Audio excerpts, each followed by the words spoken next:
Suarez, distinguished panelists, honored guests, thank you for being here this morning. My name is Al Lindenberg, and I'm CFO of Capital Analytics. This is now the fourth time I stand in front of this Miami audience to debut the latest edition of Invest Miami. Since the first launch in 2015, the company has expanded to 4 new markets and 3 more states. And we have plans to continue this growth. However, it all started here, right in Miami. When I think of our other markets, Atlanta, Fort Lauderdale, Philadelphia, Southern New Jersey, I'm reminded of how critical a role Miami played in supporting the growth of our company. Miami fosters an ecosystem of business growth. Miami is welcoming to new ideas, new companies, and new people. Miami's leadership has shown great prowess in making this city and this county one of the most advantageous places to work, live, and play. Today's discussions will be a reflection of that upward momentum, from building Miami's evolving neighborhoods and enabling business growth and economic diversity to how the tax overhaul will affect us all. After today's discussions, our 2018 reports will be presented to you for the first time this year. While the finished product is polished, well-rounded, 200 pages, a lot of hard work goes into making it the most comprehensive business report on Miami-Dade County. I would like to thank our hardworking team for all their dedication. I'd also like to thank the more than 200 local CEOs that our team meets with each year who are generous with both their time and their information. Also, the many sponsors who enable us to make each year's product better and better. The sponsors here today, AARP, BB&T, Bills and Sundberg, City National Bank, City of Miami, City of North Miami, Collection Suites, Florida Power and Light Company, Florida City Gas, Greensburg Martyr, Hotwire, Hyatt, Kaufman Razin, Miami Parking Authority, New World Symphony, Popular Community Bank, Quest Workspaces, TD Bank, Uber. It is with their support that we're able to continue making our product better and better. And now, please help me welcome Abby Maloney, Capital Analytics President, to the stage.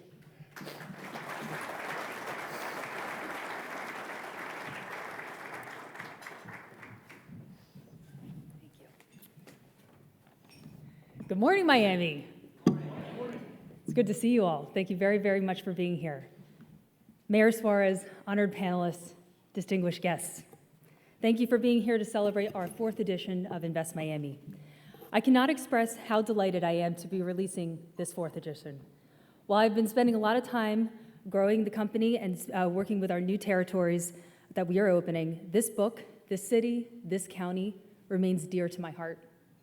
In May, I was invited to Governor Scott's community leadership dinner with just 19 other representatives from around the state. While there are many tables, I was honored to be sat at his. He reminded me of how important our work is to Florida, in that we are filling such a specific and crucial need to inform, educate, and attract investment from both across the United States and abroad to this great state via our media platform. Each year, we reassess Miami's investment climate. We ask ourselves, where are the gaps? Where are the innovators that are correcting these weaknesses? And what can our readers do to get involved? Here's how we tackled those questions this year. This year, Invest Miami's reports once again highlights the Miami market as a high-value business and investment destination, bolstered by its unique blend of sunshine, sand, culture, food, sports, and much, much more. With a booming real estate industry, a bustling financial center, an innovative startup community, a favorable tax climate attracting droves of new residences and businesses, and city and county leaders focused on sustainability, the future looks bright for this emerging global economy. Miami-Dade County gross regional product grew at a rate of 2.7% from 2011 to 2016, reaching $142.6 billion. The county's unemployment ended in 2017 fiscal year at 4.5%, and 27,100 new private sector jobs were added, the third highest in all Florida metro areas. Economists predict that Florida will reach a $1 trillion economy in 2008, bolstered by a booming economy, a steady stream of new residents, about 898 a day, and the state's high GDP, which is larger than Saudi Arabia's. While job growth is currently at the highest it's been since 2007, it is expected to slow a bit in 2018, with the state adding 180,000 new jobs compared to 195,000 jobs in 2017. This year, in addition to interviewing over 250 CEOs over the course of 6 months about their views on the economy and their individual industries, some of you might remember that we asked you to participate in a survey for our local CEOs' social media habits. I am pleased to present those results to you today. By the look of it, while millennials take most of the heat for being on their phones all the time, you might want to reconsider your own usage. While LinkedIn and Facebook are across the board most used in general, 84.9% and 81.8% respectively, it is Facebook that takes the prize for a frequency in more than 11 times a week.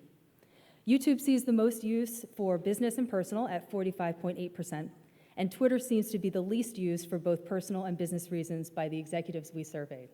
Thank you again for participating in this survey.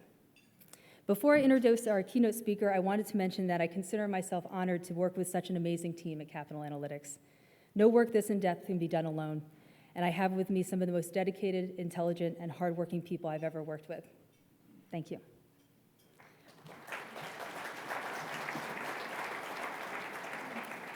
Our 33rd mayor of the city of Miami and first Miami-born citizen to hold this position had many legislative accomplishments as commissioner prior to being elected last year, to include implementing stop spotter technology, setting up transportation trust fund, and passing the reverse red line legislation.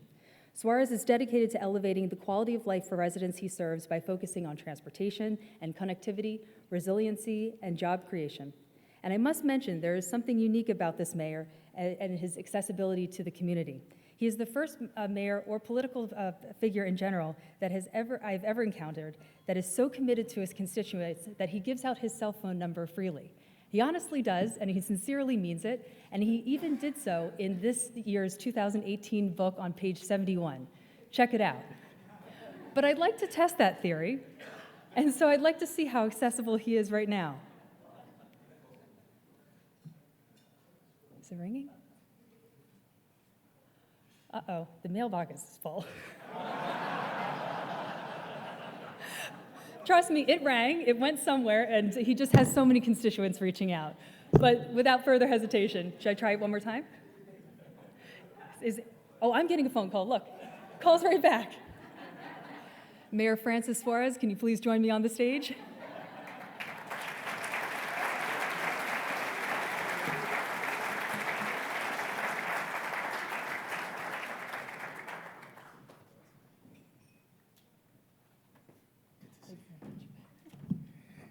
See, when I was commissioner, I would actually answer the phone. Now as mayor, I return the call. It gives me a little bit of time to think what I'm going to say. No, listen, I want to take a moment to thank Invest Miami for this amazing opportunity to share my thoughts on why Miami is such an amazing investment. I want to thank all the sponsors here today, in particular my law firm, Greenspoon Mortar, for being such a large sponsor and just for all the work that you do, and thank you for having me on your team. It's been an exciting transition. My sister who's there with me and some of my clients who are here as well. It's an honor to be here for the launch of another edition of Invest Miami, the preeminent annual publication for information on Miami's investment climate. I'd like to extend my specific thanks to Al and Abby from Capital Analytics Associates, and for Erica, and for Erica, and thank her as well. You are truly providing an invaluable service to our community. Finally, I want to thank each and every one of you for your interest in the city. It's thanks to people like you that our city has become so economically powerful and resilient. Today's conference features an array of influential speakers and panelists who will dive into the state of our investment market. To provide some context for what you will hear today, I'd like to share some facts about Miami's economic climate. First, we have experienced continually increasing property values in our city. We are on a 7-year winning streak when it comes to the strength of our tax base. Our tax base has grown by about 60% in the last 6 years alone. And you have to juxtapose that with the fact that we are still 90% underbuilt. And so when I have an opportunity to meet with investors, yesterday I was having lunch with a team of investors from London and from New York, and I tell them about the investment potential, the expansion and property value potential, and the development potential, their eyes literally light up, and particularly when I compare it to some of the cities that they're from. Our real estate market is so strong, in fact, that recently a 1-acre parcel sold for $125 million, just the land alone. And it shows really no sign of slowing down. Our numbers for this year came in at 7% growth for the upcoming year. We are, tomorrow or the day after tomorrow, we're going to be having a top-off party or a groundbreaking, actually it's not a groundbreaking, it's a ribbon cutting for an 84-story building in Brickell, which is gonna be, it's the Panorama, it's the largest building south of Manhattan. So it's an incredible time in the city. We are continuing to attract global brands, MLS, Formula One, Spotify, and of course, recently being named as one of the World Cup cities, particularly good moment to be named a World Cup city in the midst of an exciting World Cup. Some of you today will be talking about the federal tax law and its impact on the city. And I can tell you that it's having a significant impact, particularly for people who live or who work in New York City. This is not a sort of a criticism of New York, but if you live in New York, it's dense, it's cold, and the cost of living is very high. And when you add to that the fact that now 13% of your state income taxes, and somebody was reminding me yesterday, don't forget city income taxes, are no longer going to be deductible from your federal income taxes, you now have what I consider to be a tipping point, where people are really going to take a hard look at whether or not they want to continue to live in a city that has those combination of factors when you consider what Miami has to offer, which is the exact opposite on all those 4 major indicators. You can obviously see in our transition that we are no longer content to be known as a gateway city. We are now trying to brand ourselves or continuing to brand ourselves as a global city. When I come back from the Conference of Mayors, I'm struck by a variety of different things. And one of the big things is that every city is fighting to be known as a global city. And that's because our economy, presently and in the future, is going to be led by technology. And so every city, every major city, is trying to find a way to expand the city's footprint into the technology industry and the technology sector. And so we're in the process as a city of continuing to retain our Generation Xers and our millennials and become attractive and continue to be attractive to people with high net worth. One of the things that I think is an interesting challenge, and it speaks to our brand as a city, but will potentially allow us to transition, and this is not sort of a plug for more Twitter followers, as you saw your analysis there for social media. But Miami as a city and as a brand has 120,000 Twitter followers. That's a lot of Twitter followers. But the Boston mayor, Marty Walsh, who I just returned from Boston in the Conference of Mayors, has 280,000. The LA mayor, Eric Garcetti, has another 280,000. The Chicago mayor, Rahm Emanuel, has 110. And the New York mayor, de Blasio, has 1.2 million. Now, obviously, New York has a population of 8 to 10 million, but I consider that to be a challenge for me. There was recently an article that came out that said that I was the 3rd most active mayor in the period of time since I've been mayor in November, talking about tech as a national mayor. But I only have 10,000 Twitter followers. And let me tell you, I had 6,000 when I became mayor. So I've grown almost by 100% in 7 months. but I have a long way to go to catch up with some of those leaders. I think some of what makes Miami special is that people, and even superstars from around the world can come here and live and sort of be in relative anonymity. But I think it's time for us to sort of come out of that anonymous shackles and really take our position with the leaders of our country. I was asked, and we'll be traveling most likely to El Paso, Texas, to see what's happening on the border in the next couple of days, and by the president of the U.S. Conference of Mayors, and was recently given a leadership position at the U.S. Conference of Mayors. So part of what my goal is as your mayor is to create a profile that allows me to speak on issues that are going to influence how people decide to invest in our city in a more meaningful way. Obviously, we are and continue to be a hub for foreign investment.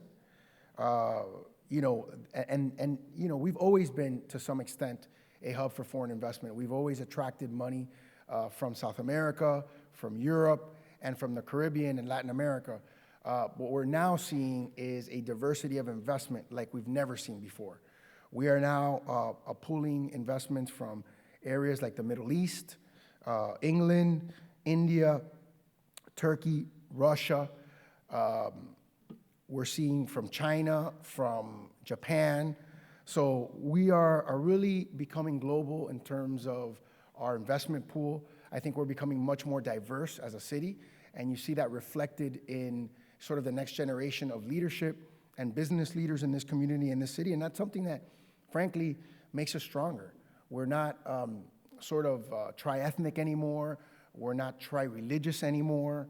I think we are now embracing a variety of different cultures, and we're seeing the benefits in neighborhoods that have seemed to have sprouted up out of nowhere. Neighborhoods like Wynwood and the Design District in Midtown, and we're seeing revitalizations in Coconut Grove, and which will hopefully lead to a renaissance in downtown. And so the city as we know it in the next 5 to 10, 15 years will be completely different. So I feel sometimes it's better to be lucky than good, and sometimes it's better to be mayor at the right time than to be tasked with monumental challenges that other mayors may have to face throughout the country. But I do think that we have challenges, and I don't want to sit up here and tell you that as an investment community, the city of Miami doesn't have any challenges. Certainly, we have to deal with a lot of the same challenges that other big cities have: affordable housing, transportation, and resiliency. We want to project. And it's very important for the investment community, not just here in Miami, but throughout the United States and throughout the world. We want to project, probably the most important thing that we need to project, because every city has affordability and transportation challenges, at least most big cities do. But we want to project that we're going to be here as a city for the next generation and the generation after that and the generation after that. So making Miami the most resilient city in the world is one of my preeminent challenges. To make sure that we are investing in the infrastructure improvements that we need to make sure that our city is going to be dry and it's going to be the most water resilient city on the planet. After Hurricane Andrew, we became the most wind resilient city on the planet. We literally had and have buildings that can resist sustained winds in excess of 200 miles an hour. Now our challenge post-Irma is to make sure that we can be water resilient. I mean, I know most of you who were here and living in Miami experienced what I experienced, maybe a slightly different manner because I spent 3 days in the Emergency Operations Center in downtown Miami. But what I experienced was a city that was 80% without power after Irma and experienced in some areas up to 4 blocks of flooding and 6 to 8 feet of storm surge. So we have, as a community, that challenge before us to become energy resilient, to become water resilient in a way that ensures our viability to the investment community for years and years to come. But I can tell you, again, I was with a group yesterday from London and New York, and despite challenges like Irma and despite challenges like water resiliency, and despite efforts by other cities, just like I made an effort to create a contrast with another city, despite their efforts to create a contrast with us and say that we're going to be underwater, I can tell you that the investment community is extremely bullish on Miami. particularly in real estate investment. And you can see that with major investments like the Design District, obviously All Aboard Station, which is a brand new transit station in Miami. And of course, Brickell City Center, which was $1.5 billion all-cash investment by Suarez. So clearly, the major companies in the world that can be investing anywhere in the world are bullish on our future and our plans to tackle resiliency issues.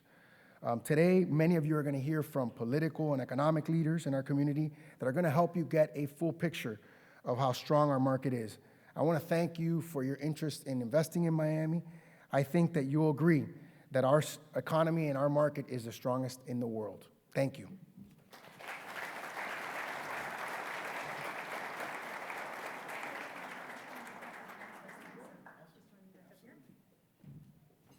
We have the first edition of Invest Miami 2017 from Mayor Suarez. Oh, nice. Good stuff.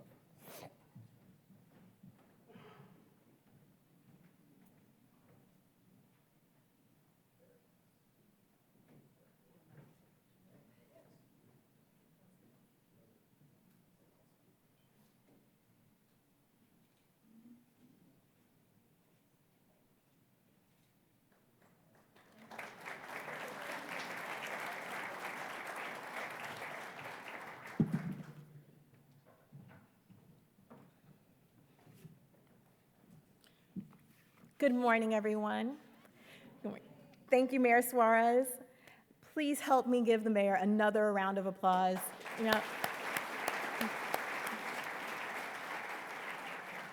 He definitely exemplifies the leadership that we have in this room, and we are glad to have him as one of Miami-Dade County's mayors and leaders. As many of you know, my name is Erica Knowles, and I'm the Executive Director of Invest Miami and Invest Greater Fort Lauderdale. When I look into this audience and see so many familiar faces, I'm reminded of how lucky we are to be here in this wonderful city and region of Miami. We are lucky to have such an amazing collection of business leaders who care deeply about the region's economic prosperity and often working together for its growth. Our leaders strive for excellence within their companies as well as in Miami-Dade overall. Capital Analytics is no exception. As Miami's first and only comprehensive business guide, we strive for excellence in everything that we do. That is why we meet with you, the leaders of Miami, to understand what is shaping your industries today and how we are pushing Miami to the next level. Our local, national, and international leaders have grown to expect Invest Miami to be the source of this valuable, pertinent, and holistic information that helps them to comprehend Miami's business landscape and to make their business decisions. Robin, our editorial manager, and I have enjoyed working with each of you and every one of you, and thank you for your time, information, and care for the work that we do. I would now like to welcome a great leader and friend, Raul Andrews, Regional Vice President of the Mega Region of AARP, to the stage. Thank you.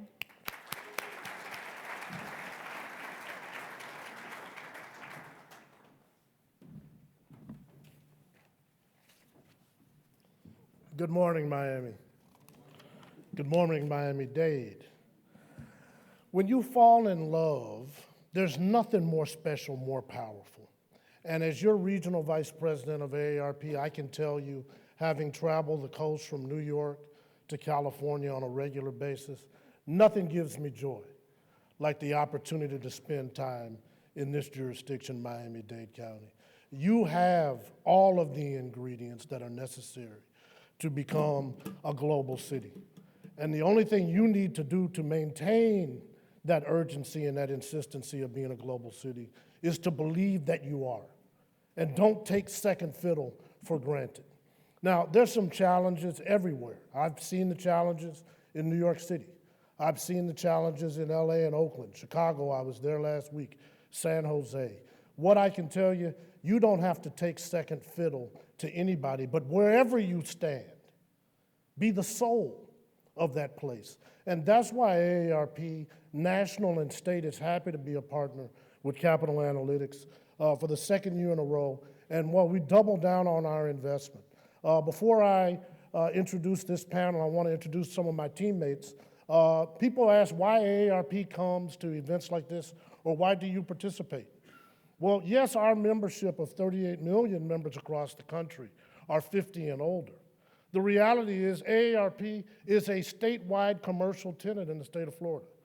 I got staff in Jacksonville. We got offices in Tallahassee, Tampa, St. Pete, Doral.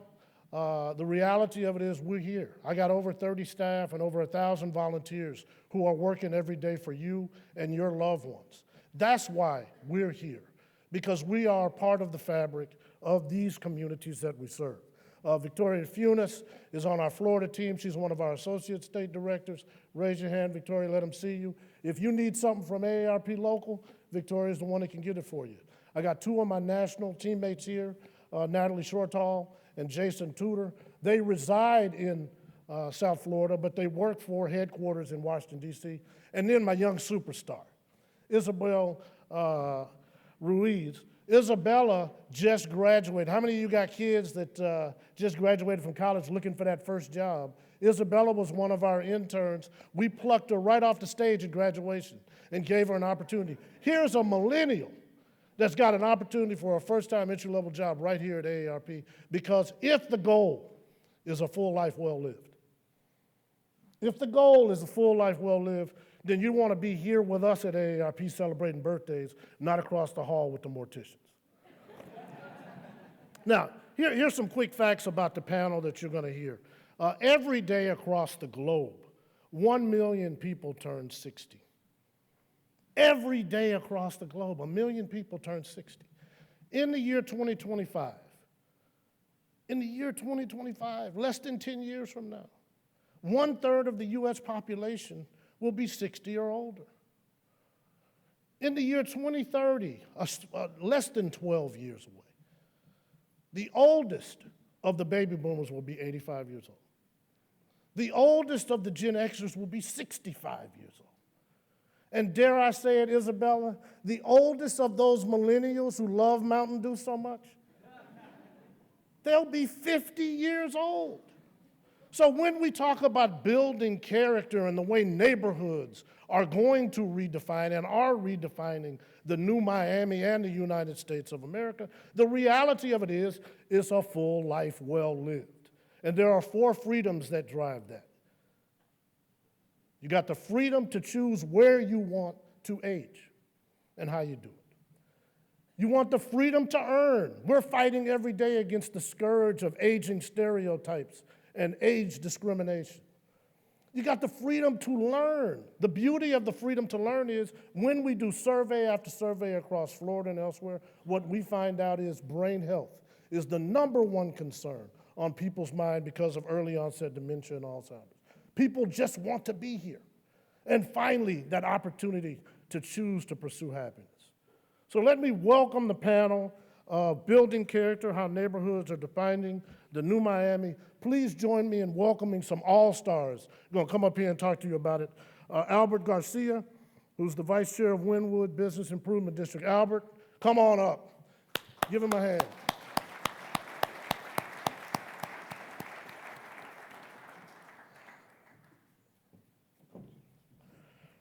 And at right guard, Arden Carson, Senior Managing Director of CBRE.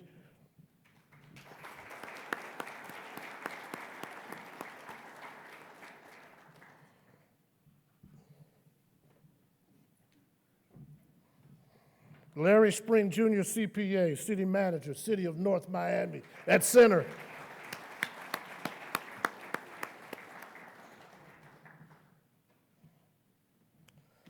Greg West, the President and CEO of ZOM Living and the Chair of the Urban Land Institute.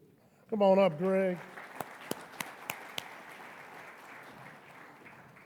Now, we got to give a big round of applause for our moderator, our coach for this panel on building character, how neighborhoods are defining the new Miami.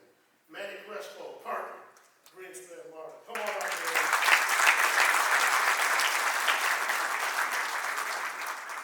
Thank you very much, ladies and gentlemen. Just have a seat.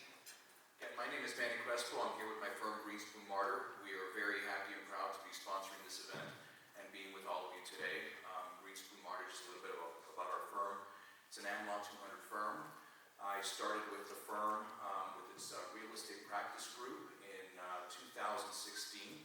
So I'm halfway on my third year, and our firm proudly opened its Miami office right down the street from here at 600 Brickell. So I am particularly happy to be moderating this panel and hearing from these good folks here with me about all the exciting changes taking place in the urban core and how it is inspiring and moving change forward in the surrounding communities. So if I could start over at the end of the line and have you each introduce yourselves again and tell me a little bit about what you each do. Sure. So again, my name is Albert Garcia. I'm the co-chairman of the Wynwood Business Improvement District, or BID for short, and I'm a founding member. We created the organization just about 5 years ago. But I also represent a multi-generation Miami family who's been long invested in Wynwood before the street art and the claim to fame now that has generated over 2 million international visitors a year. We're from that legacy era when there actually used to be manufacturing taking place in South Florida in the form of garments and footwear. And our family settled here, and in that time, we've witnessed a rebirth of a community that had been long abandoned by industry in the late 80s and 90s. So today, we're experiencing a true renaissance. We're a part of a larger renaissance in South Florida. And at the Wynwood BID, we pride ourselves in really steering that wheel into a bright future that's also cognizant of our history, our past, and what's also made us unique in this day and age. Thank you for being with us here today. Arden? Good morning, everyone. My name is Arden Carson, and I'm the Senior Managing Director of CBRE. I oversee all of the operations and business lines for the region, Dade, Broward, and Palm Beach counties. I've been with the firm about 18 months. Prior to joining CBRE, I was a developer with Related, so I was responsible for helping to contribute to one of the high-rises here in our skyline, Brickell Heights. I also did some pre-development work in Wynwood, so I'm very familiar with why Miami has quickly become such a global city. We certainly have some great building codes that help developers move quickly through the process. I'm excited to be here, and let's keep investing in Miami. Provides lots of jobs and opportunities for all of us. Thank you so much, Arden. Larry. Good morning, everyone. Larry Spring. I'm the city manager for the city of North Miami. North Miami is one of the, I would call them, city of Miami suburban cities, if you will. And we find ourselves at a very interesting time. We are trying to kind of catch the wave that is coming from Midtown and Wynwood and descending on us from Aventura, and deciding as a council, as a city, or how are we going to take advantage of it? How are we going to contribute to the region's growth? Prior to that, I served as assistant city manager for 9 years with the city of Miami, working with Manny Diaz. So got to participate in the rebirth of Wynwood, the development of Midtown, working with Related in the One Miami project, which really sparked the, I would say, was a catalytic project for downtown development. So glad to be here. Thank you very much. My name is Greg West. I'm the president and CEO of Zom Living. We are a national rental housing developer. We are building right now about 5,000 units in various cities around the country, including Chicago, Washington, D.C., Charlotte, and Texas. But probably most notably to this audience, of that 5,000 units, 2,000 of them are in the core of downtown Miami.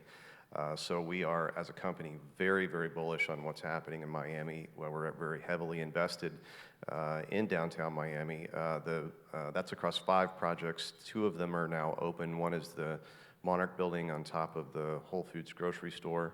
Another one is the Solitaire building on Southwest 8th Street, right across from Saks Fifth Avenue. And there's a few others under construction. As part of my interest in downtown Miami, I also sit on the Miami Downtown Development Authority. Thank you so much to all of you. It's going to be very interesting to hear the different perspectives you're going to bring to the discussion today. Most everyone is familiar, I'd say on a nationwide basis, with the tremendous change and explosive growth that Miami has experienced, particularly in the last 10 to 15 years. Most notably in the Brickell corridor and in the central downtown Miami area. I'd like for all of you to give your perspectives on that particular growth and what you see in the immediate future, but I also want to get your perspectives on how you see that growth affecting and perhaps inspiring development in the neighboring communities, some of the more historic neighborhoods such as Wynwood, also some of the other areas northward of the Miami core expansion, such as North Miami, Little Haiti, Little River. And I'd like for Arden to start us off, given your experience as a developer, what your perspective is as to what these neighboring communities can take away from what you've seen happen positively in the core as it spreads out to the neighboring communities. Sure. Well, I think a great example is what's happening at Miami World Center. So it really took the recognition that Brickell, downtown area, sort of limited in growth. Yes, you have the geography of the Bay, you have I-95 as sort of a physical barrier, so what's next? You can't go south and do high-rise development. So now what we're seeing is development taking place north of downtown in Miami World Center.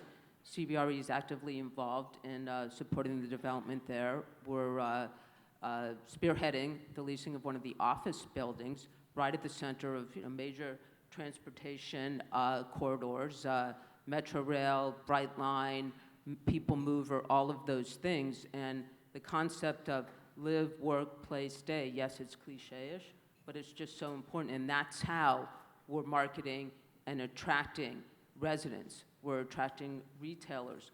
We're attracting tenants to the office building. So I think that the fact that downtown Miami Brickell has been so successful certainly has been very positive. That momentum is moving north, and there have been no issues relative to attracting investors, construction loans, all the things that are important to seed developments and help launch them going forward. Thank you.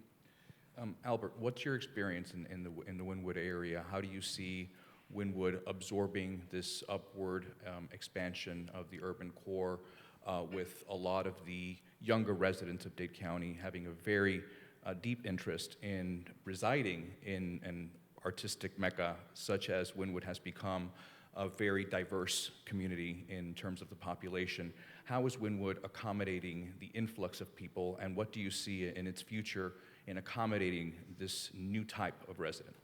Sure. So over the last 15 years, what's really driven the excitement around Wynwood is the adaptive reuse of the existing warehouse layout of Wynwood, largely single-story warehouses that are now restaurants, bars, galleries, retail, and creative office. That demographic, of course, has been drawn by the street art, by the authenticity of the area, the fact that it's very much different from everything else that they see in the suburbs, but also in the core of what Miami has become.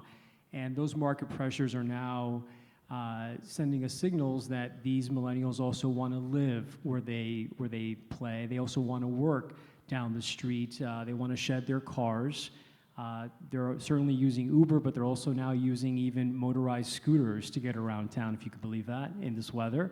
We were actually the test market for Lime scooters in the last 2 months. So all of these data points are now leading to the first vertical construction projects in over 50 years in Wynwood, in the form of 6 different projects that span from our first parking garage to our first office purpose-built project in Wynwood, apartments, multifamily, and all of these projects broke ground in the last year and a half, and we'll be delivering in the next 6 to 12 months. And we think the sky's the limit for Wynwood at the moment, but when I say the sky's the limit, that means 8 stories at most, maybe 5 stories on average. So don't get too excited about the sky-high vision. And a lot of that has to do, again, with what made us so special. Time and again, we get the question, what made Wynwood Wynwood? And are you afraid it's going to get lost in the name of progress? So we took a very radical approach about almost 3 years ago, and we actually downscaled, almost brought down some of the density rights, much to the shock of the industry where everybody's trying to go sky high. And I think that model has proven right today. As the rest of Miami is obviously flourishing, we've made a decision not to follow that lead, but to complement it in a form of an area that's very pedestrian friendly and keeps a scale that we think these millennials want to have, where the neighborhood is the amenity, not the pool deck and the gym and the 24-hour concierge. Yeah. And Larry, how is the city of North Miami responding to all of this change and adapting?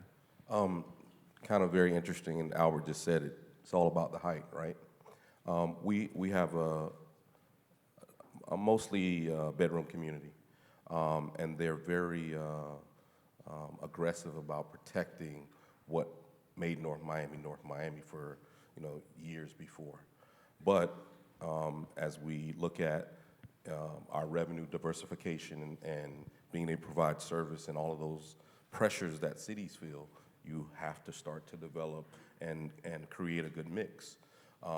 We do have I'll call it the blessing of our own $2 billion project by way of the Solomia project. The SOFRs and the FRAC have come and finally gotten Biscayne Landing well off. And we have now, we just topped off 2 20-story buildings. The Costco will be up by November, so we have that. We've also seen the advent of a number of developers who are coming, and what we've done, and actually we took a legislative action last week, we took our M1, which was mainly an industrial area, and upzoned half of it and created a special district TOD so that we can attract more mixed use that has a little bit higher scale being 200 feet.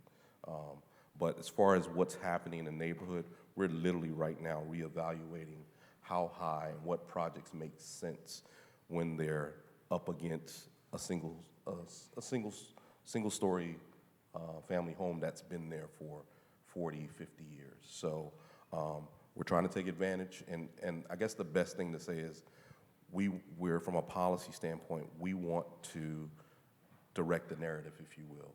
Let us control it by controlling our land development regulations, working with the development community, coming up with the right mix in the right areas. Thank you. And Greg, tell us a little bit about how a company like yours, which has developed in the core where verticality is less of a challenge because of the zoning, how does a company like yours integrate and work with the surrounding municipalities that may have some of these character-preserving zoning limitations, and how can your sort of development succeed and become part of a community given those sorts of limitations?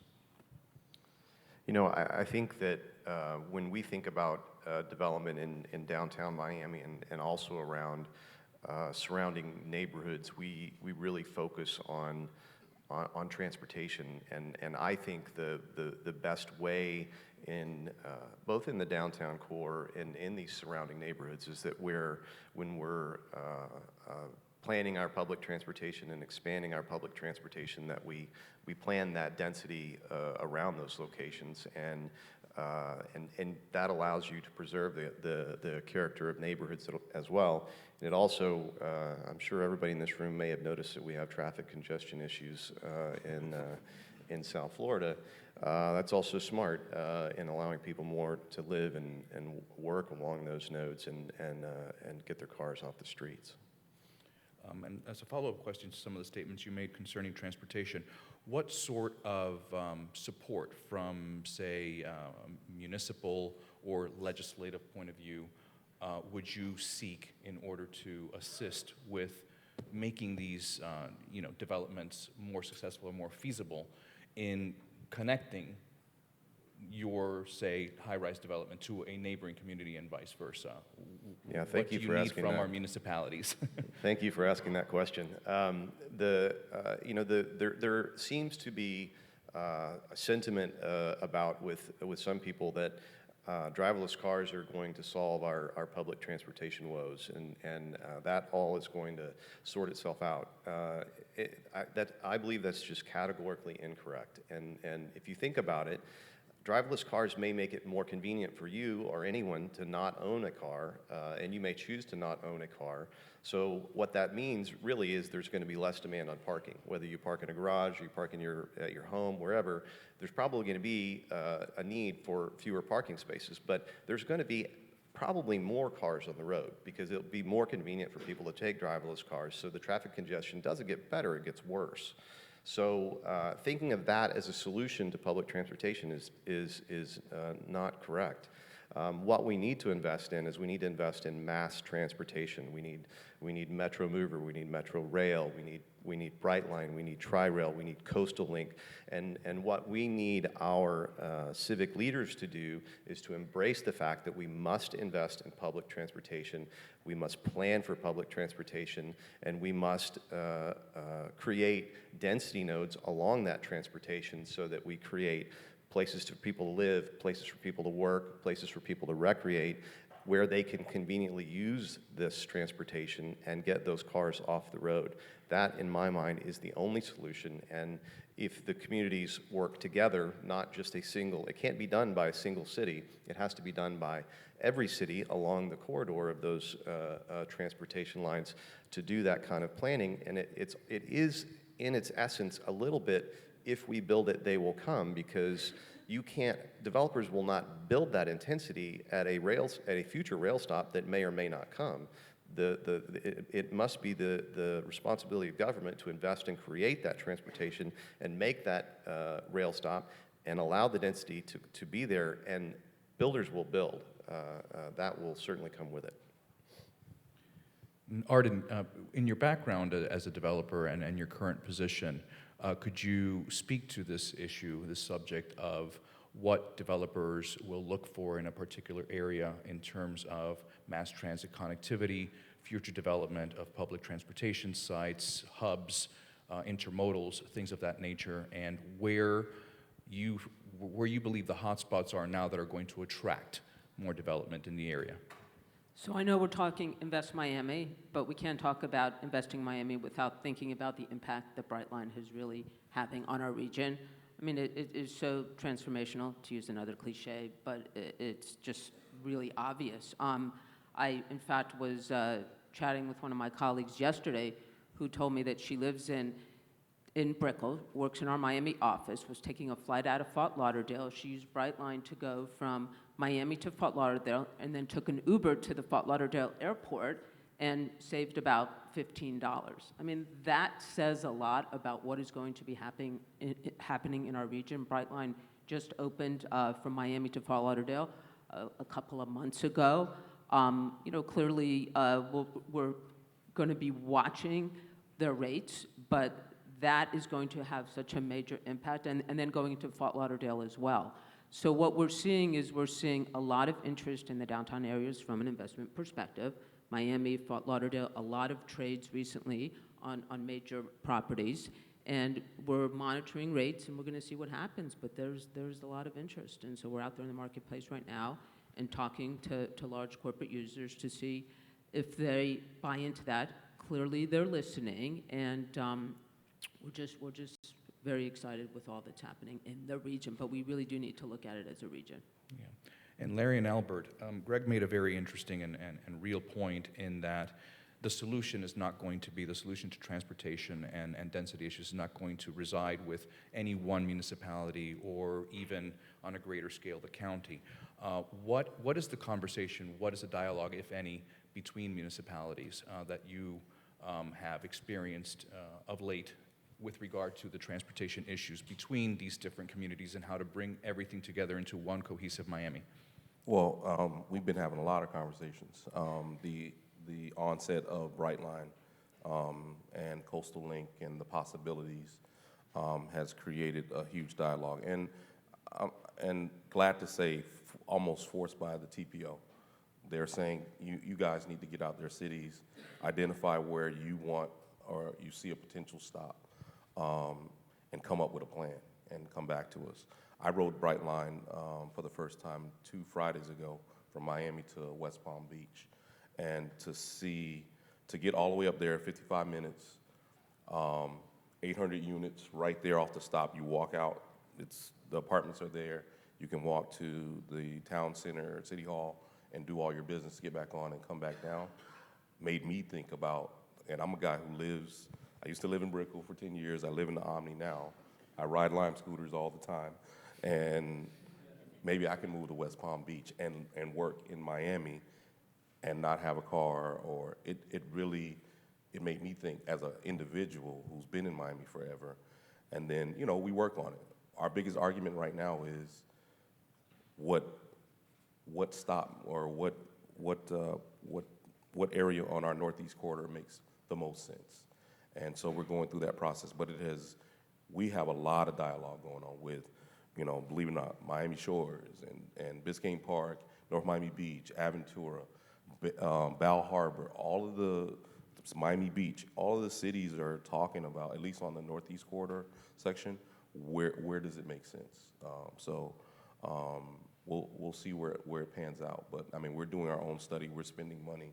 We have an idea of where we want our stop to be because it makes regional sense on 125th. It connects I-95 to the beach, and people can come here and get on a train and go north-south, and maybe get some of the cars off I-95, which is horrible every day. I don't care what time it is. So. Yeah.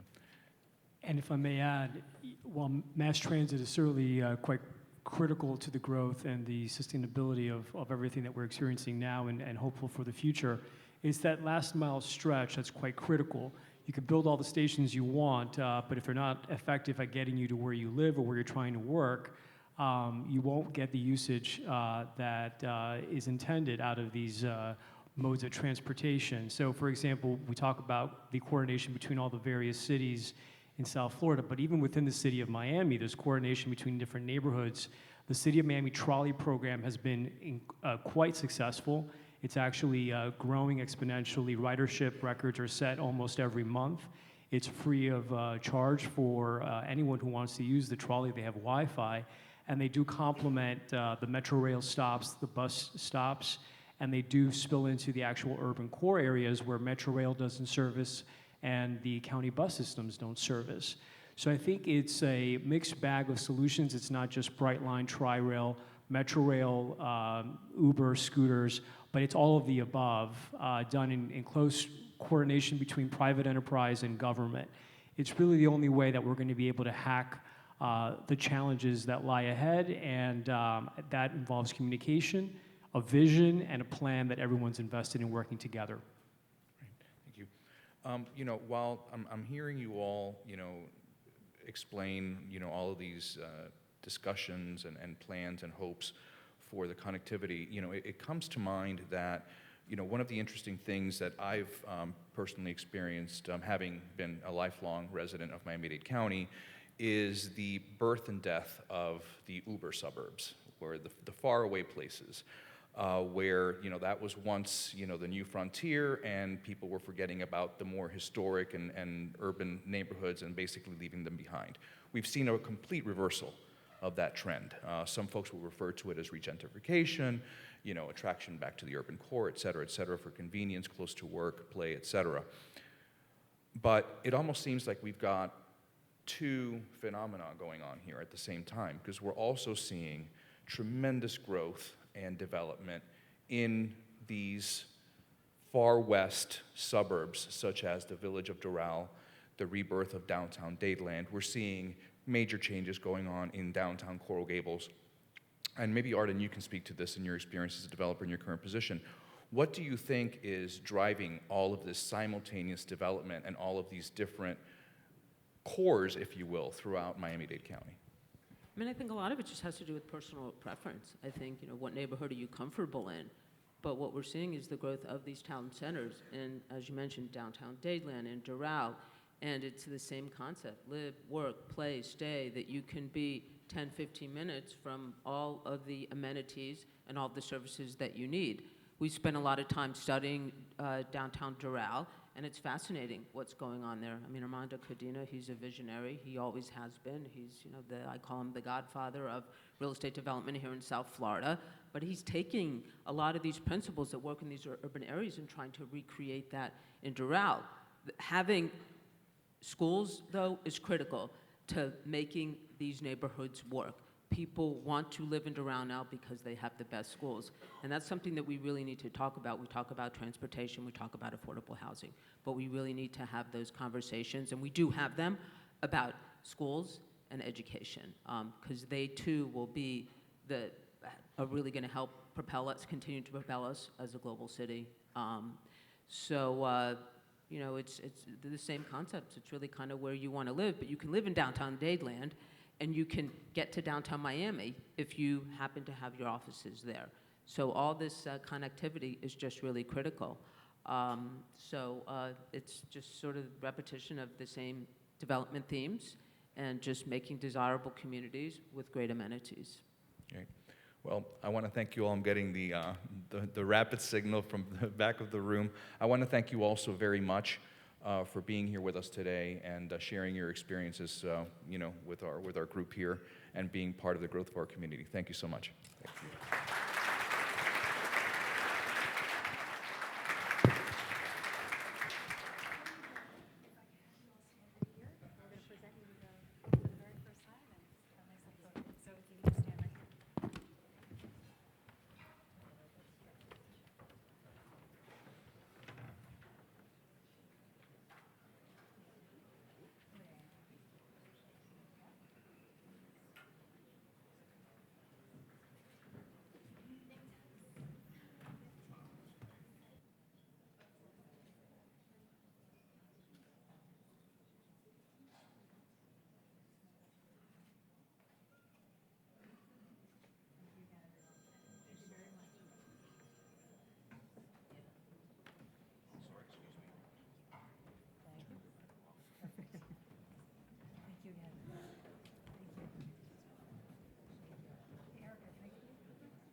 And now we'd like to present our next panel, a one-on-one discussing the new tax overhaul and its effect on Miami. So if I could please welcome to the stage, as you see her, our moderator, Jamie Mule, our managing editor for Capital Analytics. We'd also like to welcome up Bobby Moore, as well as Michael Custer, please. Please help me welcome them to the stage. Click on the bottom, just click it.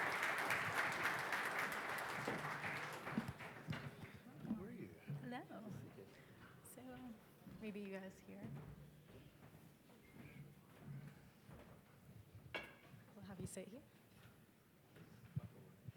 So I'm really glad to have these guys up on stage because they will be talking about tax. And I do not want to talk about tax by myself. So let's get started. Maybe have you introduce yourselves, who you work for, Start with Mike. Great. Mike Custer.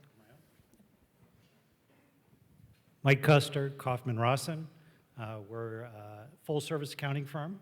Got 3 offices here in South Florida, one in Coconut Grove, one in Fort Lauderdale, and one in Boca Raton. Got about 400 people. We represent owner-operator, entrepreneurs, high net worth individuals, ultra high net worth individuals, international, estate and trust. So we run the gamut. Bobby Moore, I'm from Baker McKenzie here in Miami. Baker McKenzie is probably the world's largest international law firm. We have, I think, 75 offices across 35 countries. Last I checked, although that does change rather frequently. My practice spans most international tax planning, so I've been living in the world, much as Michael has here, of tax reform for the better part of the past 8-9 months. We represent many multinational companies around the world, but also represent many high net individuals investing and doing business in South Florida, in particular in real estate. Great. The first thing Jamie told us was to take off our name tags. So. Take them off. And neither of them have them off. And both of us have some. Well, great. Tax lawyers do not listen well. Fantastic. Well, this is meant to be a little bit of a fireside chat, so a little bit different format than the traditional panel. So I'm just going to get these 2 started, and if they get carried away with tax, I'm here to reel them in. And maybe at the end, we might have some time for questions. So if you have any pressing tax questions you'd like these guys to answer, we'll try to open it up towards the end. But let's get started. What were some of the biggest takeaways for South Florida businesses and investors from the overwhelming tax reform in December? So let me set the stage. So let me step back for a second and tell you that this tax package was really corporate tax reform, right? It's first and foremost corporate tax reform. There's a little bit in it for everybody. It's corporate tax reform. It's for S corps and partnerships. You get a little bit of individual provisions. The president wanted to help his base. There's a lot of international provisions, there's some estate and trust, but really, first and foremost, it's corporate tax reform. And that's what's going to affect Miami in a big way, because a lot of what Bobby and I see is investment from foreign individuals, the inbound investment.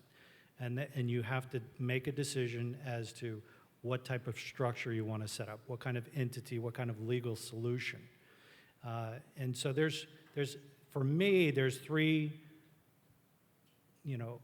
real overriding themes here when it comes to invest in Miami. One is the inbound investment from foreign individuals or people from abroad. The second thing would be, is this small business flow through, partnership, S-corp tax benefit that we've been given. And the third thing that would affect Invest Miami would be something that is it's buried a little bit within the Tax Act. It's called a qualified investment fund. And so with those three things, we can talk about it in depth or whatever, but we'll get Bobby's take on what's going on. Well, just to add a little bit to what Michael said, I mean, the biggest thing that happened with tax reform that everybody in this room probably knows is the corporate tax rate went from 35%, which was one of the highest in the developed world, down to a flat 21%. That's a huge change. The question quickly becomes, is it all it's cracked up to be? Does it just mean that, okay, this big corporate rate drop is going to immediately spur all this investment into the United States? Are all our large multinationals that had a one-time tax hit on all their cash that was offshore immediately going to become flooding back into the United States, reinvested in building what exactly Trump said it was going to be and Congress said it was going to be, jobs?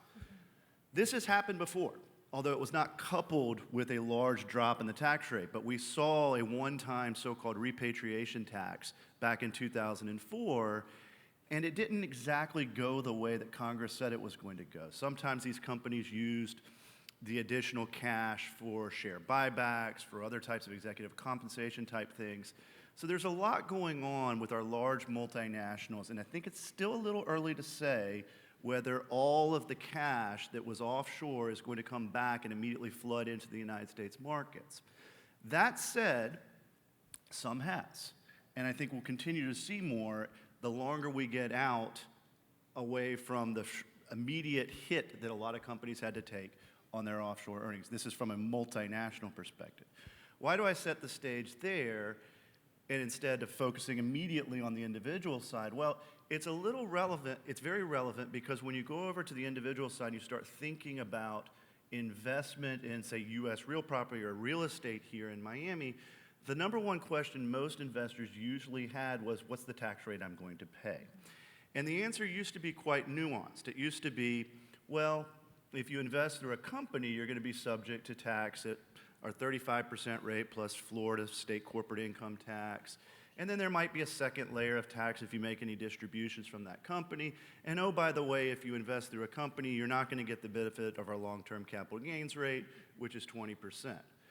So there oftentimes was a question that the investor had to take on and resolve immediately, which was, do I invest through a company or a corporation and be subject to the higher tax rate, or do I invest in some type of flow-through, or what Michael referred to as a pass-through, which would have allowed you to preserve the ability to get the benefit of our lower long-term capital gains rates, which applied to individuals. Now the corporate rate has come down, and so the question of which type of structure you put a client into has changed. Do you go into the world of a corporate structure where simplicity kind of rules the day because you have this nice flat 21% tax rate, but you also have a second layer of tax on distributions out? Or do you try for a flow-through structure which you would be able to still get the long-term capital gains rate, which is still 20%, but then there's also this new so-called pass-through deduction. And the reason that came about was to effectively bring parity to the fact the rate came down for corporations to 20%, but we did not have much change in the rate for individuals. So-called pass-through entities don't pay tax at the entity level and instead pass through all their income. The individual rates way up at the top of our structures, and what most of the investment is in South Florida, it was still subject to individual rates, came down from a high of 39.6 to only 37%. And so what Congress did is they offered in certain industries, in certain types of income, a deduction if you invest through a pass-through or so-called flow-through entity. For example, an LLC that has multiple investors in it. So that has made it pretty close, depending on the type of client, to which type of structure. And so that's what we're seeing a lot of right now is a whole new world of choice of entity as much as anything.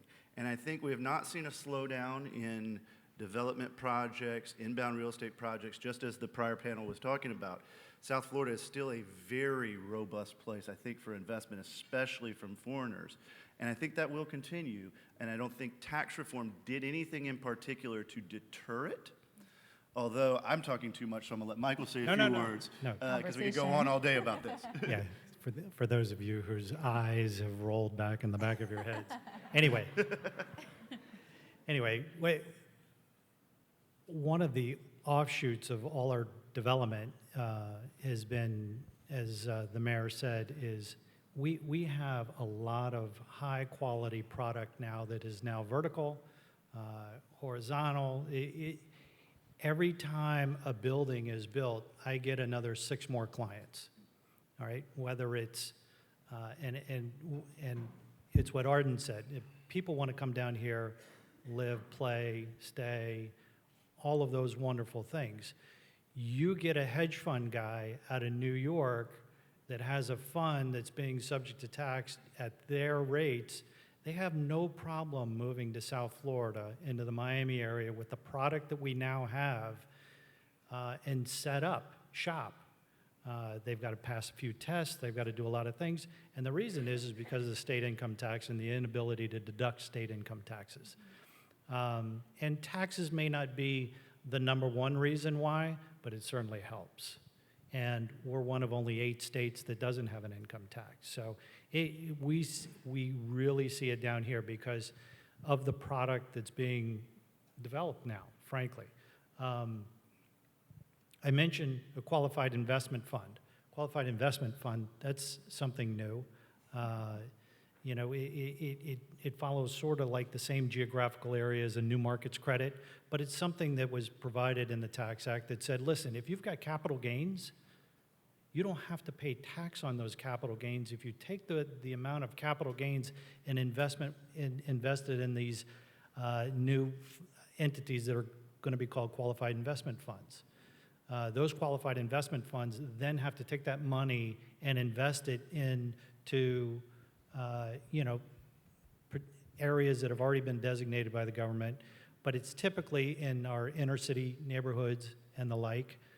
A lot of these projects that are being developed over the Metro Rail system around this Bright Line, a lot of these things, those particular neighborhoods apply. It's possible that Alapata applies in some of the development that's starting to trickle out in that particular area. So that's something new that we're dealing with. What's crazy about this Tax Act is they enacted a law and they didn't give us any guidance. So it's a real head scratcher. You know, we're sitting here as professionals going, well, what do you think? Well, we'll tell you what we think, but we don't have any guidance. So it's either good or bad. Sometimes ambiguity is good in our world. Sometimes it's bad. You know, so we can play it both ways. And I think a key point on guidance is that, as Michael said at the very outset here, the new tax reform or the tax bill really focused on corporate multinationals. So naturally, where is the first place that Treasury is going as far as guidance? It's providing guidance to those corporate multinationals. And that's been especially challenging for many of our individual clients or even partnerships and different similarly situated clients that are waiting for guidance around certain types of issues that have popped up but weren't necessarily intended to affect them, but now we have to navigate. The other thing that I wanted to talk briefly about was the next thing that is often a question for an investor in South Florida, a non-U.S. person, in particular in real estate, is whether to invest in debt or in equity. Historically, the United States has encouraged investment in the United States through debt by providing an exemption from withholding taxes, known as portfolio debt. Those in the real estate industry have probably heard about this. And so typically what you could do if you were a non-US person is you could leverage up a project, and then when you paid interest to the lender, there would not be withholding tax on that. So you can imagine if the person providing the debt was in a nice, favorable tax jurisdiction that did not pay much tax, there was no tax on the way out of the United States, you got a deduction in the United States, and if that deduction offset a certain amount of otherwise taxable income in the United States, you've lowered your overall effective tax rate in the United States, and in some cases to a very low level. One of the things that Congress has addressed in the new tax reform bill is effectively the amount of interest or so-called earnings you can strip out of the United States through interest deductions. Because all around the world for the past 10 years or so, countries have been attacking what is kind of known as nowhere income or eroding the base, which means you're lowering the amount of income that is subject to tax in your jurisdiction. And Congress issued revised rules in this area that effectively make it a little more difficult to deduct interest against your otherwise business income. It used to be that provided you maintain, for example, a certain debt to equity ratio if you're a corporation, you didn't have to worry about this too much. Or if you're an individual, while you kind of had some general rules you had to apply to, you weren't directly subject to our limitations on deductibility of interest in terms of the overall quantum you could deduct. Now you are. That has had some impact on the choice of debt or equity, and there is still, I think, more guidance coming on this issue. Great. Well, before you guys could talk forever on this, I wanted to just give a quick out to the audience to see if anybody had any specific questions that maybe they could answer before we start wrapping this up. We only have about 5 minutes left, so anybody have any pressing tax questions? And if not, they can keep talking. Yeah, so let's talk about owner-operators, because that's really, once you get past corporate tax reform, and it helped Florida Power and Light, and it helped Ryder, and it helped, Lennar, and all of you that work for those particular companies, hopefully you're going to see big bonuses and raises, because their effective tax rate went down. We're going to get to the owner-entrepreneur who has an S-corp, or a partnership, or not so much a partnership, but an S-corp that's stripping out all their earnings through their W-2 salary. So a lot of those things, a lot of these techniques that were tried and true in past may not be applicable this year. There's a watershed point, a tipping point in how much salary you should take out of a particular S-corp. There's also the interaction of these rules. If you make less than a certain threshold, there are certain rules regarding the ability to, that will allow you to take this 20% deduction on flow-through income are important. So if you're at those threshold amounts where you may want to now contribute to a pension plan type of contribution that then throws you below the threshold, that 20% deduction in computing taxable income could become available to you. So I guess the conclusion is you got to talk to a tax advisor. You got to talk to a tax professional. It's some complicated stuff. I started back in 1985, and I thought the 86 Act was just crazy. It's just getting crazier and crazier. An interesting point on the 86 Act, though, that I heard yesterday, actually, when I was meeting with a company in New York City yesterday, is that the 86 Act was our last large, full-scale tax reform. 37, 38 years, however many it was. I'm not very that good at math. Bad tax lawyer, me. But if you look at where we are now, we're not really in 86. We're much more like 1982 right now, in a way. And that's because there's still a lot more to come. We're only we've had this major change that has been a large, kind of transformative change to our tax system. But I think we still have so much to go as far as resolving all the unknowns and providing guidance because the bill did really come fast and furious last fall. I think Congress did probably an excellent job of keeping it under wraps for the most part, that while we had an idea of what was going to be in it, it's been amazing how much really has been We have one unresolved. question, and then we're going to wrap this up, so we'll keep it super quick. Yes, with respect to the qualified investment funds, have you seen any real success stories in utilizing this for mixed use, mixed income developments? So not yet. So I've heard few people moderate. I've heard a few attorneys talk about them. I haven't even seen them in application yet. So we're still at the very beginning of this whole thing. But I do have a lot of developer clients that are interested. I think the big takeaway from all of this, what I'm hearing, is it's too soon to tell. Lots Well, of ambiguity. Look, it's first thing. Business tax reform is permanent. All the individual provisions, they go away in 2025. Well, thank you guys so much. We'll wrap this up. Thank you. A round of applause for our panelists. Handsome gentleman, stand right here and present you a copy of the book.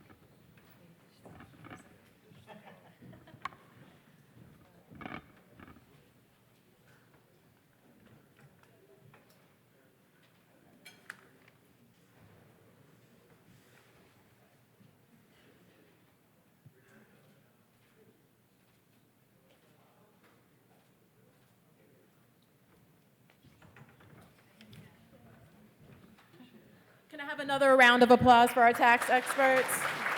Thank you.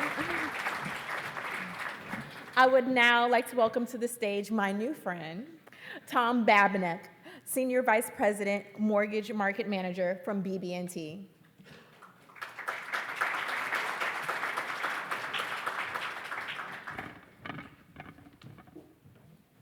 Thank you, Erica. We're both trying to practice names so we keep everything straight. But it's great to be here and see a lot of familiar faces, a lot of clients, associates that we work with. So I'm here on behalf of Tony Coley, our regional president for BB&T. And the title of the panel, How Public-Private Partnerships Are Shaping Miami, is really good for BB&T as a sponsor, because part of our mission is to help the communities we work and live in. So those two tie together, and we're pleased to be here and help support your activities. And without further ado, we'll get into the panel. And I'll try to leave the moderator to the end so I don't massacre his name. Our first panelist we'd like to welcome to the stage is Humberto Alonso, Senior Regional Business Development Director for Atkins North America.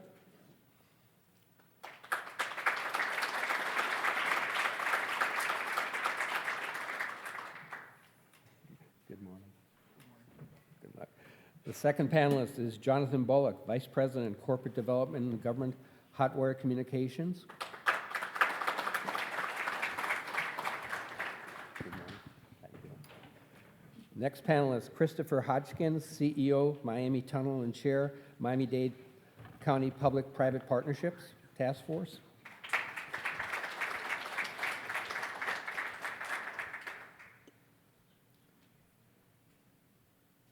Here he comes. Well, he's coming up. Art Noriega, CEO, Miami Parking Authority. And finally, our moderator, and Andrej, I'll try to do this properly, Andrej Mikovic, attorney with Bilzen Sundberg. Okay. Thank you very much. Enjoy the panel.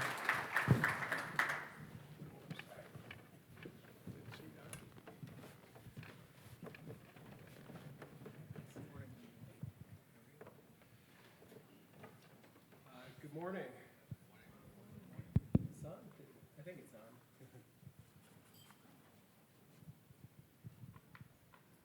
So we have an exciting panel today. We're here to talk about public-private partnerships. I'm going to briefly introduce myself, and then I'll ask each of the panelists to introduce themselves as well.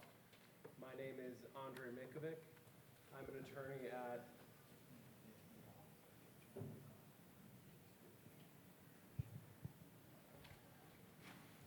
My name is Andrej Mikovic. I'm an attorney at Bilzen Sundberg. Bilzen Sundberg is happy to once again be a sponsor of this excellent event.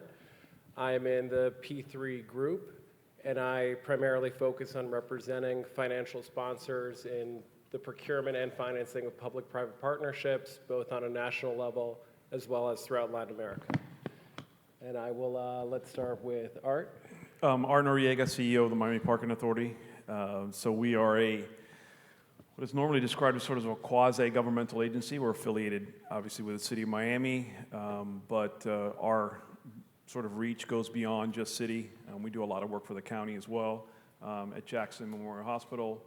And a big part of our platform is development, economic development per se, and we sort of have positioned ourselves in transition to that quite a bit over the last few years. And the P3 issue is incredibly important to us from a standpoint of not just the real estate perspective and the economic development perspective, but the technology standpoint.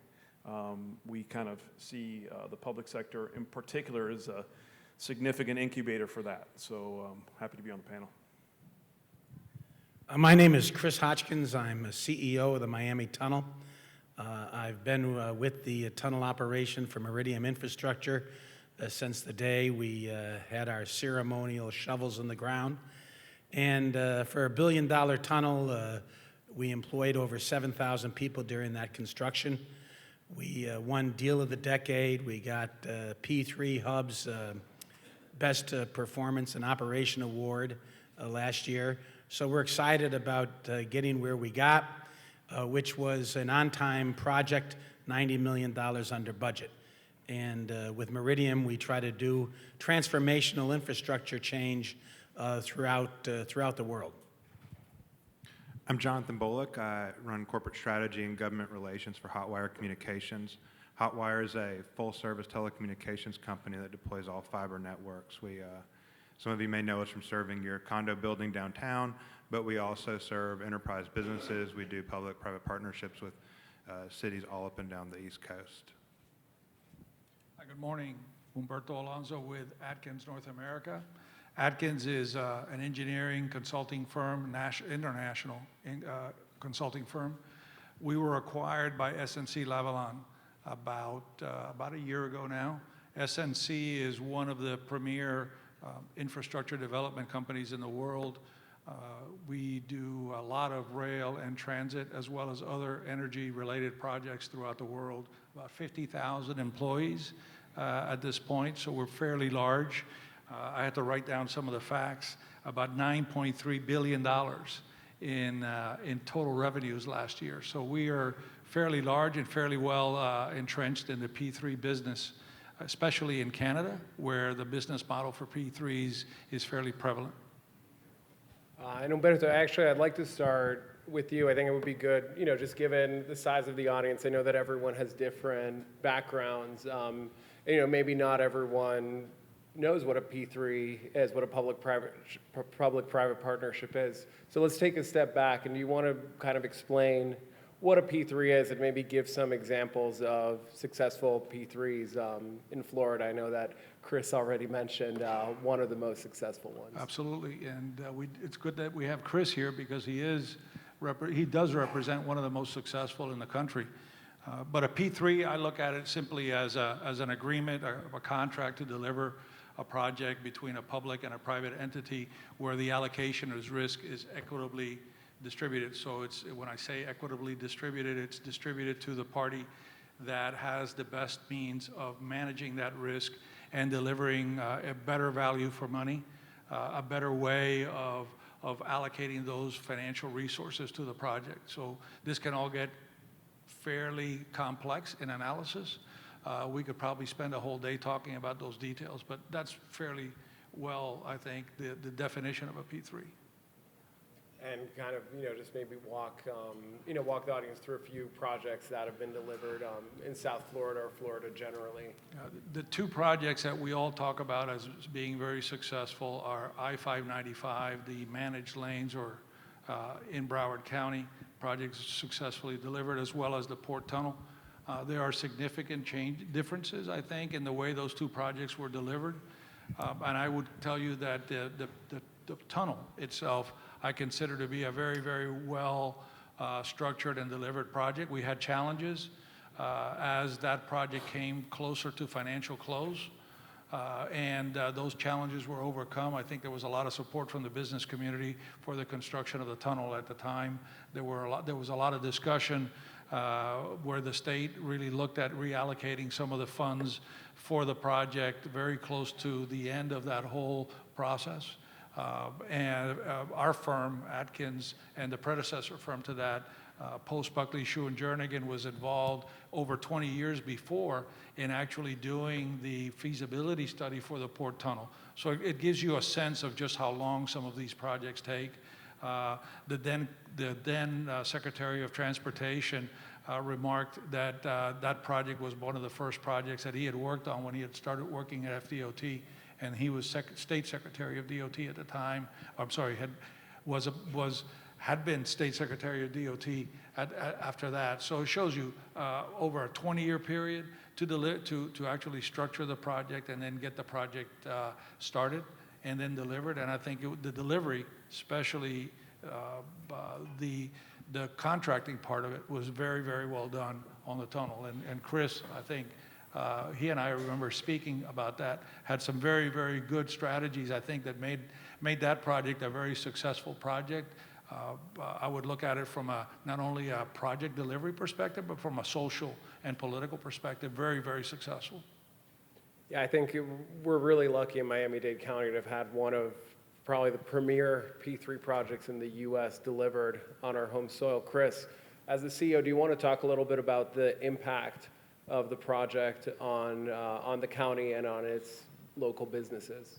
Sure. For the tunnel, it really came down to our elected officials, our elected and selected, coming up with a way to look at trying to come up with a project where the entities that were financing that project took the risk.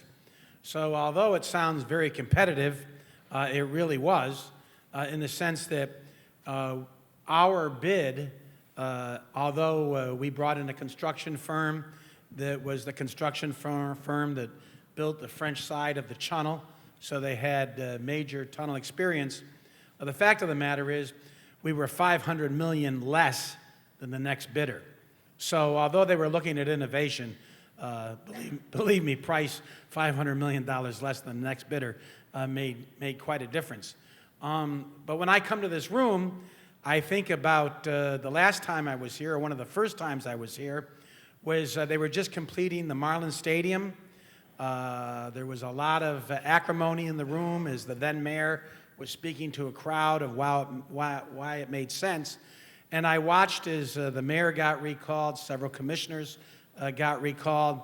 And so we came on the heels of folks in Miami saying, we don't want to look at any other publicly financed massive project that's going to use our tax dollars. So as Umberto said, we didn't just need to do a construction project. We need to socially engineer the attitudes and acceptance of the community. And we did that by making the project all about the community. We started Operation 305, which talked about hiring local business. We spent over $400 million invested right here in the community. We hired 83% of all the workers were right here from Miami-Dade County. And we hired union, we had non-union. We had everybody involved to the extent that it really ended up to be a project that had community support. But the bottom line is that it worked. We have taken 80% of the trucks out of downtown. Now, 8 years ago, on your way here, you would have been stopped on Biscayne breathing diesel, as every truck that went through stopped at 5 separate red lights. But we didn't engineer that. It was our community leaders that engineered that said, let's do a tunnel. We built it, and we built it on time and under budget. But the fact of the matter is, transformational investment in infrastructure works. And this is an example of that, where now, we have 4 new terminals going on at the port. We've got cargo increasing beyond its expectations. And the tunnel is a large part of getting those folks back and forth. So I think we're an example of how it can work. But best of all, You know, construction is like a meeting in Miami. Everyone's late. And it was up to us to try to change that. And to change that, it's about risk. And when you have that risk and you're funding a construction project for for millions of dollars and your contractor's not done on time, he looks at that section 32 in our contract that says, you're paying our interest. So when our contractor did not complete the substantial completion on the date that we wanted it done, they had to start paying us, our interest, of $120,000 a day. But that was not absorbed by the community. That was absorbed by the contractor. So by the time we got to final completion, we did that on time. But the idea is the risk. So if we say we can do it for, X amount of dollars at X amount of time, it has to be done. And if it's not done, it's our cost. It's our penalty. It's what we have to bear rather than the taxpayers. So it does work as long as Andre said, you have to have professionalism involved. You have to have the right value of money analysis. Why are you going to do it if it's not cheaper and better? You got to have the right legal, because we don't want to always reinvent the wheel. Folks have been doing this across the nation for years, and we need the best to do that. But I see a great opportunity here in South Florida, and both big and small, to create partnerships. My big thing on a public-private partnership is we know the private, we know the public, but it's really important to really focus on that third P, which is partnership. Thank you. And as we like to say, patience as well. I mean, public-private partnerships, to your point, they're inherently political processes, and I think a lot of the investment community sees a lot of potential in South Florida in the public partnership arena. However, in the last few years, we have seen a number of canceled procurements, and we have seen some struggles, particularly at the municipal level, to push projects forward to market. Jonathan, do you want to talk a little bit about why there's been such a struggle and how some of those projects could move forward?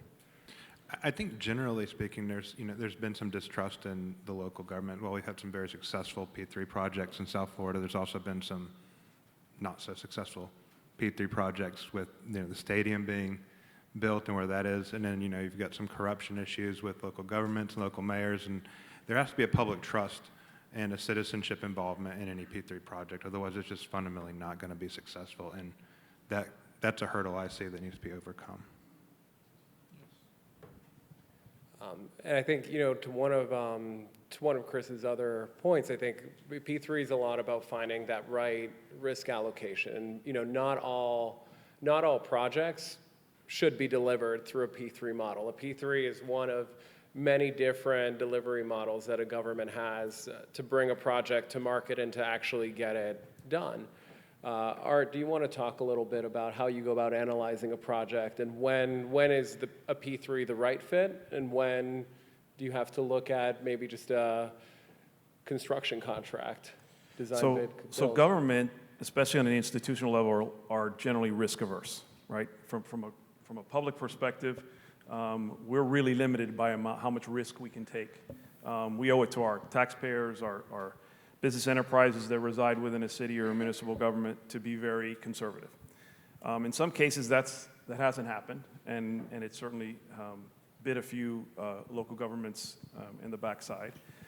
But inherently we are. But we all have needs, and what governments inherently are, by nature, are very asset-rich, but very resource-poor.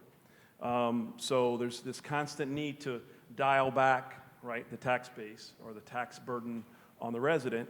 But inherently, municipalities, big and small, generally have assets that they, for the most part, undervalue and underpurpose. And I think there needs to be, from a perspective of municipal government, better focus on that. So when you look at analyzing what works and what doesn't, it starts with what are the needs. In some governments, it's technology, it's data-driven, it's analytics. In others, it's resources. Some, it's infrastructure. each government, we have, we certainly deal with issues at a macro level, which we do from a transportation perspective, because we do that at the county level. But each individual municipality, and we have many of them within, obviously, Miami-Dade County, even within the region, they have their own specific issues they deal with at a very small level.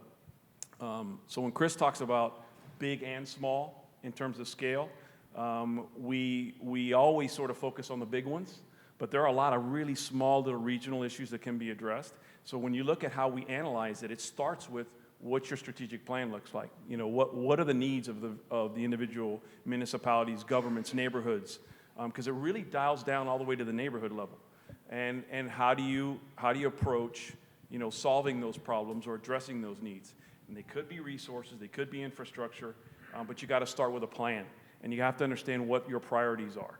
And so when we look at issues, for us, from a parking perspective, and I'll keep it very simple, we're very data and analytics driven now. We are. The nature of what we do as a business has changed tremendously from a technology standpoint. I mean, parking the way it was run 10 to 15 years ago to what it is now, it's almost unrecognizable.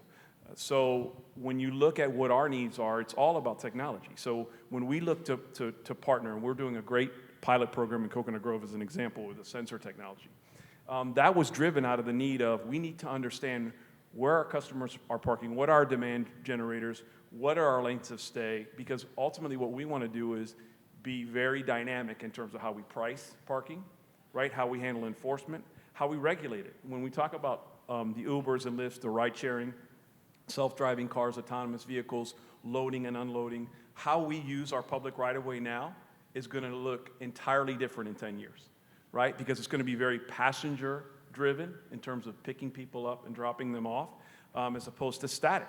A lot of that on-street parking you see now might not exist in the next decade because there may not be enough of that resource, that right-of-way available to really park cars.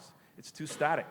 And so, we're now starting that re-envisioning process in terms of what our cities look like. And they're going to look entirely different from what our perspective is now. And the irony is that what we perceive now, right, is a dynamic change. So it's going to change again in 2 more years. It's going to change again in 5 years. We have to be very nimble. And the only way you stay nimble is having partners in that process. And they could be other government partners. They could be private sector partners.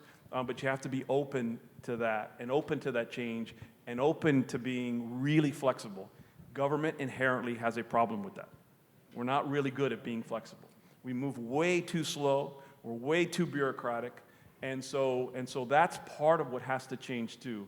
And you're starting to see it from some of our leadership. And as municipalities network, and so, have a lot of conversations with our city mayor about what the future of the city looks like. And we talk a lot about economic development. But one thing that's great is his participation in the U.S. Conference of Mayors and that network that it provides him, because we do the same thing at the parking and the municipal level. I steal ideas from other cities all the time. I mean, I don't reinvent it. Now, a lot of cities steal stuff from us now because we're innovators, but we poach ideas and best practices from everybody. And we don't live in a bubble, right? We live in a global economic community. And if we start to learn from each other and learn from at the local level, the evaluation and the process of what works and what doesn't and how we approach it really gets a lot easier because you understand what you need. And I think I'd be interested in getting, or at least sharing with the audience, the private sector perspective. Jonathan, and also let Chris jump in on this one. When you're looking at a project as a private sector participant, obviously you're looking at the viability, the financial viability of the project, but what else are you kind of looking for from a project scope and from a project process perspective?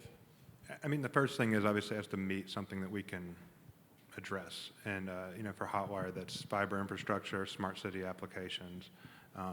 And whether that be like in North Carolina, where we just did a citywide fiber to every home in the city deployment, or smart city application deployment like we're doing in Miami Beach, where we're putting in LED lights and traffic management systems.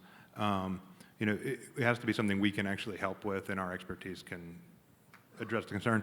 But the other thing I look for is, are we meeting a real need? Is it an existing need of a citizenship? Is it a future need of the existing citizenship? Is it an economic development need? Because you're not attracting the businesses and the growth that your municipality or county needs to grow. And And then is there a realistic ROI on that? And that's where the public comes in for us, is it takes a model where the ROI is not good enough for private money necessarily, but the public needs it and the public money ROI is reasonable, but it has to be an accomplishable, reasonable ROI, whether it's public or private. And Chris, as someone who was part of the whole initiative to get Miami-Dade County to pass P3 related legislation, what do you think is important from a process perspective, and how successful has that legislation been in creating a proper process that can incentivize the private sector and get them to want to participate in P3 procurements down here in Miami? Well, when you put together a P3 proposal and you spend close to $1 million and you have all your contractors and subcontractors and vendors in the room and you're putting everything together, it's good that there's consensus on what the community wants to do, that the leadership says, you know what, we want to do a public-private partnership. What we did on the task force for Miami-Dade County was making sure that the commission, the county commission, voted 3 separate times on moving forward with a P3. And because if they did not, we would end up like we see across the nation, where let's say a mayor says, I've got the support, we're going to do this, no problem, we're going to bring this baby home. And then you go in front of the commission, the city commission, and they say, oh no, we're not doing this. So you waste 2 years of time believing that there might have been a consensus. So the biggest thing is making sure that there's a consensus to move forward, and there's a support in the community that says we want to look at alternative delivery. On our side, we need to make sure that the return on investment, but also the integrity of the deal.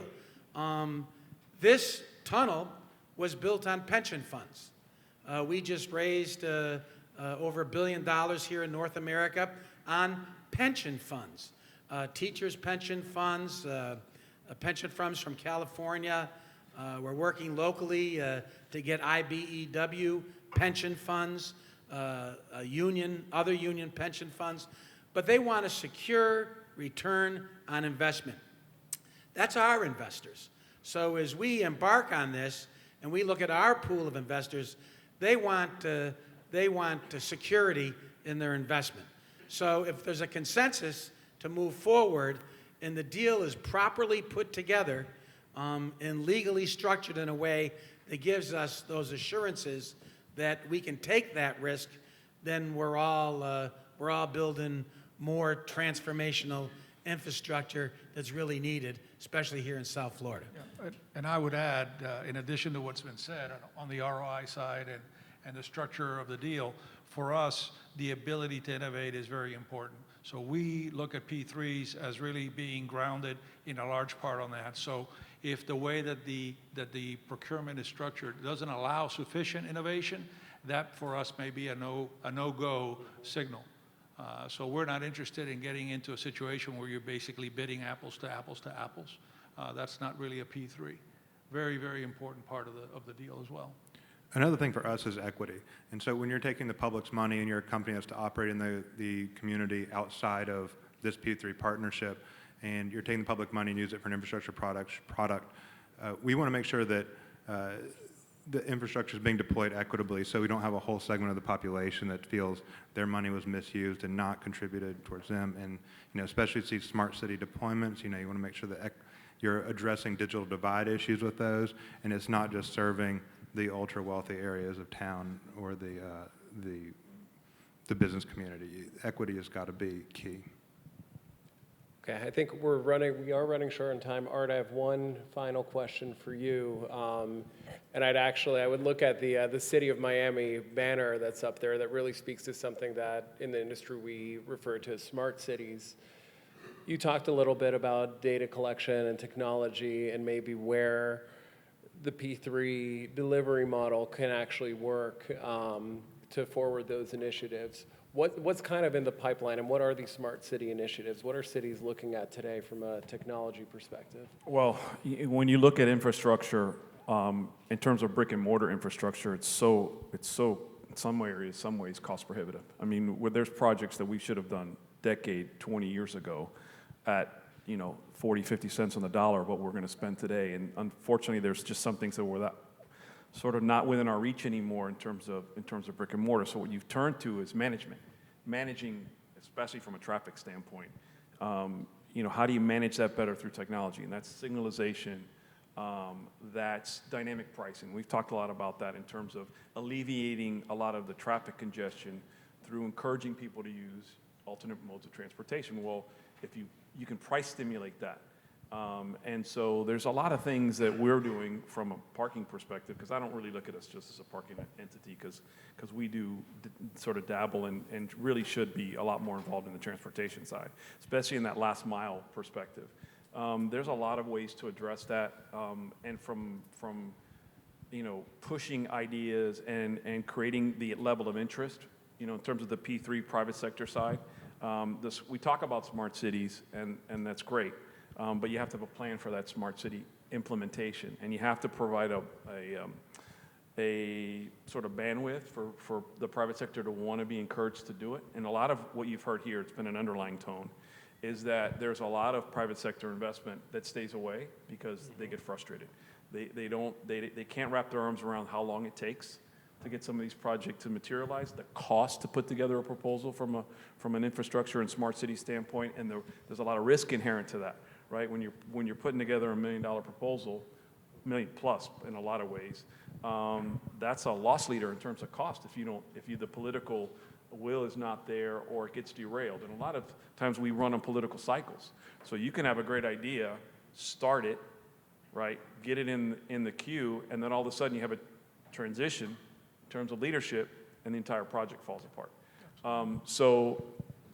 That's part of what creates sort of issues. But when you talk about projects in particular, I know the county's doing a lot from a signalization standpoint. We are from a resource and on-street management standpoint.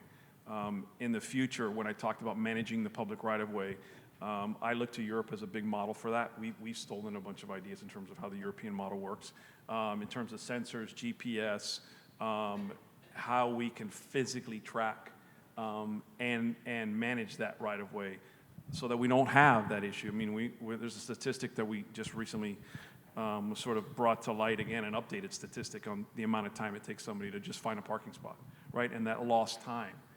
If you can cut that in half, if they're spending 25, 30% of their commute, especially in the core, just trying to find a parking spot, well, if I can shave that to 5%, now I don't have that circulation pattern which creates traffic congestion. That's a small example, right? But there's a lot of broader. Technology is where we're headed. I mean, it's how we use that technology, how we apply it, and how we invest in it in a way that doesn't overburden the municipality is really critical. So like the sensor pilot is an example, we put that out as a pilot, but we put it out as a pilot as no cost to us from a municipal standpoint. Now, from the private sector standpoint, you go, well, wow, that doesn't really make a lot of sense, but it does.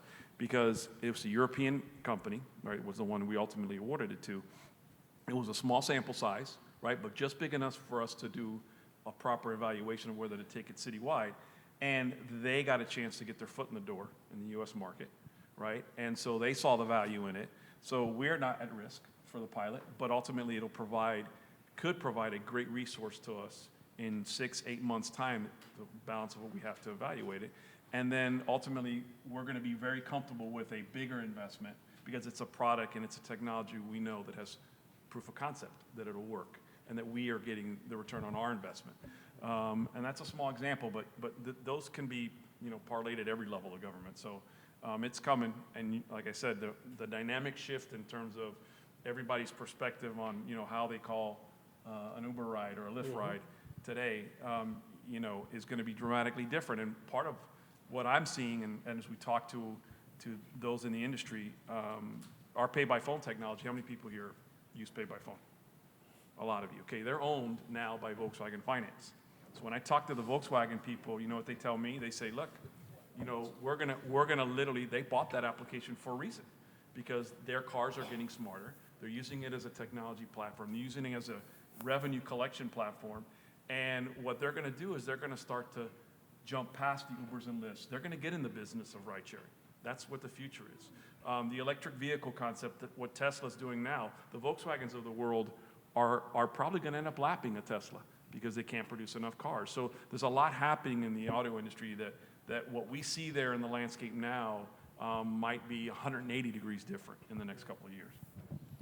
Okay, and just to kind of, you know, give a conclusion, I think we've talked about a lot of the opportunities there are in South Florida, also a lot of the struggles. And actually, Chris, one of the figures that I've heard for the private sector, when you're dealing with an RFQ, RFP process that ends in a fully committed bid price and financing, it can cost the private sector up to $5 million to really put that bid together. And so I think sometimes there's some, to your point, there's some frustration for the private sector side when, you know, governments aren't clear on their intent and where there's a question mark as to whether a contract's going to be awarded at the end of the process. I'd like to open it up to the audience for questions if there are any. No questions? Okay. I'd like to thank the panelists, once again, the organizers for putting together this great event, and I'm sure any of the panelists are going to be happy to speak to you after the event.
City of North Miami, Collection Suites, Florida Power and Light Company, Florida City Gas, Green Spoon Water, Hotwire, Hyatt, Kaufman Rawson, Miami Parking Authority, New World Symphony, Popular